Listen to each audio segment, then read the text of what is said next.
جی میں ووٹر ہوں اور میں آیا ہوں, میں اپنا شناختی card election commission of Pakistan کے نمائندے کو دے رہا ہوں.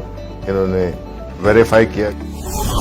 پھر میں یہاں پہ آتا ہوں, یہاں پہ پریزائڈنگ آفیسر کھڑے ہیں. پریزائڈنگ آفیسر میرا آئی ڈی کارڈ چیک کرتے ہیں اور مجھے کلیئر کرتے ہیں کہ میں اپنا ووٹ ڈال سکتا ہوں. انہوں نے یہاں سے بیلٹ کا پریس کیا اور میں نے اپنی پسند کے کینڈیڈیٹ کو دیکھتے ہوئے, انتخابی نشان بھی ہے اور نام بھی ہے, تو میں اپنا ووٹ دے رہا ہوں جی زبیر جٹ کو, بیٹ. یہ میں نے دبا دیا اپنا ووٹ, یہ یہاں سے ووٹ نکل آیا. اب یہ میں پرچی لے کر اور اس کو بیلٹ پیپر میں جو الیکشن کمیشن کا وہ اس میں ڈال دیتا ہوں. اب جب ووٹنگ ختم ہو گئی ہے تو سارے پولنگ ایجنٹس کو بلا لیا جائے گا. پریزائڈنگ آفیسر کہیں گے کہ جی ٹائم ووٹنگ کا ختم ہو گیا ہے, کوئی ووٹر موجود نہیں ہے جو پولنگ سٹیشن ہے. سب کی تسلی ہو گئی. آپ اس سیل کو کھولیں گے جو کہ پہلے اس میں سٹارٹ تھا, جب پولنگ سٹارٹ ہوئی تھی تو انہوں نے سٹارٹ کا بٹن دبایا تھا. اب یہ کلوز کا بٹن دبائیں گے. اب پولنگ بالکل بند ہو گئی. اب اگر یہ بھی کرنا چاہیں, سٹارٹ کا بٹن بھی دبانا چاہیں دوبارہ, تو یہ نہیں کر سکتے.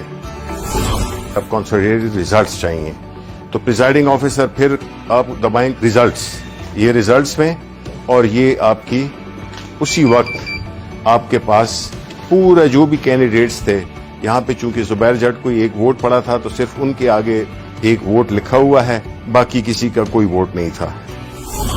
یہ جو لسٹ ہے اس میں پریزائڈنگ آفیسر سائن کریں گے اور اس کے بعد جو بھی پولنگ ایجنٹس ہیں وہ سائن کریں گے.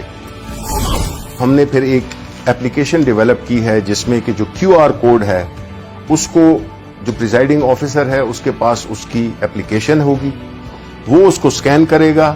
اب کسی اور عام فون پہ کریں آپ. اب یہ ہے جو اپلیکیشن کے ساتھ ہے, وہ جو ہی کیا ہے آپ نے دیکھ لیں کہ وہی ریزلٹ جو کہ اس کے ہیں وہی ریزلٹ آئے ہیں. اس کو ہم نے ریلے کرنا ہے واپس الیکشن کمیشن آف پاکستان کے ہیڈ کوارٹر کو.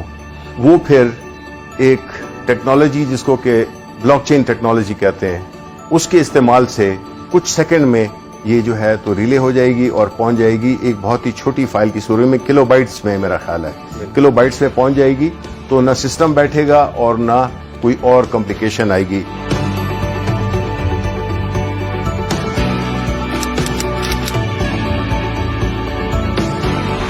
اگر کوئی یہ کوشش بھی کرے کہ وہ اسی طرح کا ووٹ پہلے تو چھپا نہیں سکتا, لیکن اگر چھپا بھی لے تو وہ ووٹ اس لیے کاؤنٹ آؤٹ ہوگا کیونکہ ہر ووٹ کے اوپر ایک بار کوڈ ہے. وہ بار کوڈ جب آپ سکین کرتے ہیں تو وہ آپ کو صرف ایک انفارمیشن دے گا, صرف یہ بتائے گا کہ یہ اس پولنگ سٹیشن کا بیلٹ پیپر ہے. تو ہمیں جب پوسٹ آڈٹ الیکشن کسی کو اعتراض ہو سکتا ہے تو تب بھی یہ انفارمیشن کے ٹائم اور جو پولنگ سٹیشن ہے صرف اس کی انفارمیشن ہوگی جو کہ سب کو دکھائی بھی جا سکتی ہے.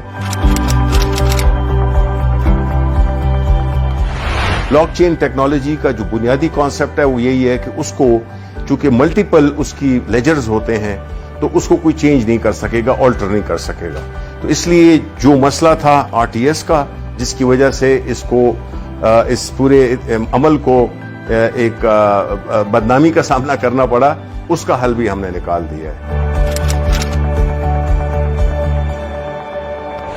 جب ایک ووٹ ڈل جائے تو یہ مشین ڈی ایکٹیویٹ ہو جاتی ہے اور جب تک کہ بیلٹ کا بٹن نہ دبائیں پریزائڈنگ آفیسر وہ جو اجازت تھی وہ ایک ہی ووٹ کے لیے تھی.